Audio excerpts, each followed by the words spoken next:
अपनी बीमार बहन के इलाज के पैसे जुटाने के लिए मैंने शहर के सबसे बड़े रईस परिवार की इकलौती बेटी जिया यानेर को पढ़ाने का काम लिया। वो या तो पागल थी या फिर हद से ज्यादा सन की। हमारी पहली मुलाकात में ही उसने मेरा गला दबोच लिया और चिल्लाई। मैंने कहा था यहाँ से दफा हो जाओ, अब जब हमारे घर से पैसे लिए हैं तो जैसा मैं कहूंगी वैसा ही करना होगा। जब मेरा दम घुटने लगा तो मैंने पलटकर उसे दीवार से सटा दिया। उसने अपना सिर घुमाया और मेरी गर्दन पर इतनी जोर से काटा कि खून से मेरा कॉलर लाल हो गया। मैंने कोई विरोध नहीं किया, बस खामोशी से उसे देखता रहा। उसके होठों पर मेरा खून लगा था और उसकी आंखों का वो पागलपन धीरे धीरे गायब होकर एक अजीब सी उलझन में बदल रहा था। उस वक्त मुझे लगा था कि मैं उसे काबू कर लूंगा, पैसे लूंगा और हमेशा के लिए यहाँ से चला जाऊंगा। पर मुझे क्या पता था कि ये तो बस शुरुआत है। कुछ समय बाद ने मेरी तरफ 200 लाख 20 लाख का चेक बढ़ाया और अगले ही पल विला का दरवाजा अंदर से लॉक कर दिया। उसकी आवाज एक अजीब सी ठंडक थी। सर, ये पैसे अब आपके हैं, लेकिन आप अब सिर्फ मेरे हैं। मुख्य कहानी अध्याय 1। प्रतीक, तुम्हारी बहन पीहू की दिल की बीमारी और बढ़ा गई है। उसका फौरन ऑपरेशन करना होगा। सर्जरी और आगे के इलाज के लिए कम से कम 10 लाख रुपयों की जरूरत है। फोन की दूसरी तरफ डॉक्टर की वो बर्फीली आवाज किसी भारी हथौड़े की तरह मुझ पर गिरी, जिसने मुझे एक गहरे अंधेरे गड्ढे में धकेल दिया। 10 लाख रुपए? मैं प्रतीक, इस शहर की यूनिवर्सिटी का सबसे कम उम्र का असिस्टेंट प्रोफेसर हूँ। मेरा करियर दिखने में बहुत शानदार लगता है, लेकिन इस रुतबे से हकीकत में पैसे नहीं मिलते। मैं अभी अभी पढ़ा कर निकला था, पर मेरी जेब पूरी तरह खाली थी। माँ बाप के गुजर जाने के बाद पीहू ही इस दुनिया में मेरी इकलौती अपनी थी। फोन काटकर मैं अपने किराए के कमरे के ठंडे फर्श पर बैठ गया। बाहर शहर की चमकती लाइटों को देखते हुए मेरा सिर चकराने लगा। पहली बार मुझे इतनी गहरी बेबसी महसूस हुई, यहाँ तक कि मैं अपने मन में हिसाब लगाने लगा कि मेरे शरीर का कौन सा अंग सबसे ज्यादा कीमत में बिक सकता है। तभी मेरा फोन फिर से बजा। ये मेरे डिपार्टमेंट के हेड HOD का कॉल था।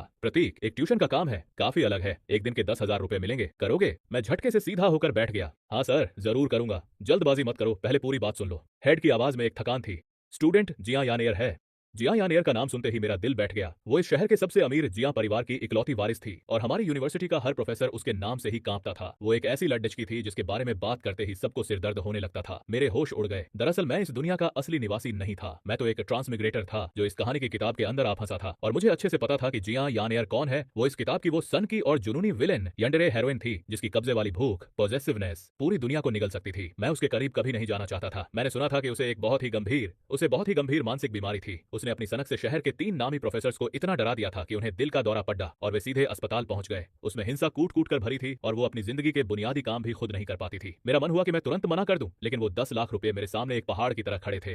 प्रतीक, तुम हमारे यहाँ के सबसे शांत और धैर्यवान प्रोफेसर हो। सिर्फ तुम ही उसे संभाल सकते हो। बस थोड़ा सब्र रखना। जिया यानेर को जिंदगी जीने के बुनियादी तौर तरीके भी नहीं आते। हेड ने एक ठंडी आह भरते हुए कहा। अपनी छोटी बहन की खातिर मेरे पास कोई और रास्ता नहीं था। मैंने गहरी सांस ली और कहा, ठीक है सर, मैं जाऊंगा। अगले दिन मैंने जिया परिवार के उस महल जैसे विला में कदम रखा। वहां मेरा स्वागत किसी इंसान ने नहीं, बल्कि एक डरावनी खामोशी ने किया। करोड़ों की कीमत वाला एक कीमती प्राचीन फूलदान, एंटीक वेस, जमीन पर टूटा पड़ा था, जिसके टुकड़े महंगे ईरानी कालीन में धंसे हुए थे। फटी हुई किताबों के पन्ने पूरे कमरे में बर्फ की तरह बिखरे हुए थे। पूरे कमरे में एक अजीब सी घुटन और पागलपन वाली हवा फैली हुई थी। जिया यानेर उस मलबे के बीचों बीच बैठी थी। उसने सफेद रेशम की एक लंबी नाइट ड्रेस पहनी थी और उसके काले बाल झरने की तरह उसके कंधों पर गिर रहे थे, जिससे उसकी त्वचा बिल्कुल सफेद और पारदर्शी दिख रही थी। वो किसी महंगे चीनी मिट्टी के खिलौने जैसी लग रही थी, बेहद नाजुक और खूबसूरत। लेकिन जैसे ही उसने सिर उठाकर मेरी तरफ देखा, उसकी आंखों में एक ऐसी चमक थी जैसे कोई जंगली दरिंदा अपने शिकार पर झपटने के लिए तैयार बैठा हो। मुझे किसी टीचर की जरूरत नहीं है। उसकी आवाज बिल्कुल खाली थी, जैसे उसमें कोई भावना ही न हो। मैंने उस कमरे की तबाही और उसके आसपास फैली नफरत को पूरी तरह अनदेखा कर दिया। मैंने अपने साथ लाए नोट्स उस कमरे की इकलौती सलामत टेबल पर रखे और उतनी ही शांति से जवाब दिया, मिसेस जिया,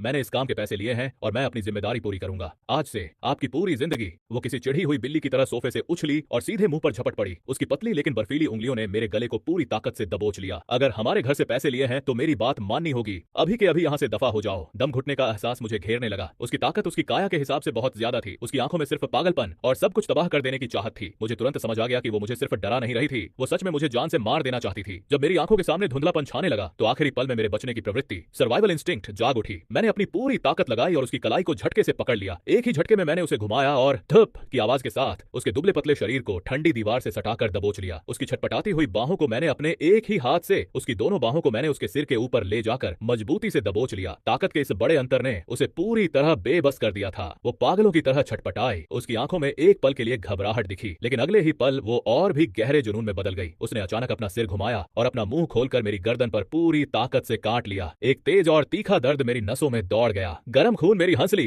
कॉलर बोन से होता हुआ नीचे बहने लगा और मेरी सफेद शर्ट के कॉलर को लाल कर दिया। हैरानी की बात यह थी कि मेरा शांत रहना उसके किसी भी विरोध से ज्यादा चौंकाने वाला था। धीरे धीरे उसने अपनी पकड़ ढीली की और मुझे छोड़ दिया। उसके होठों पर मेरा खून लगा था, जो उसके पीले चेहरे पर दहकते अंगारे जैसा दिख रहा था। उसकी आंखों का वो पागलपन अब धीरे धीरे गायब हो रहा था और उसकी जगह एक अजीब सी उलझन और खामोशी ने ले ली थी। वो बस फटी आंखों से मुझे देखती रही, जैसे उसे समझ ही आ रहा हो कि इस शख्स को इतना गहरा जख्म देने के बाद भी इसने कोई प्रतिक्रिया रिएक्शन क्यों नहीं दी।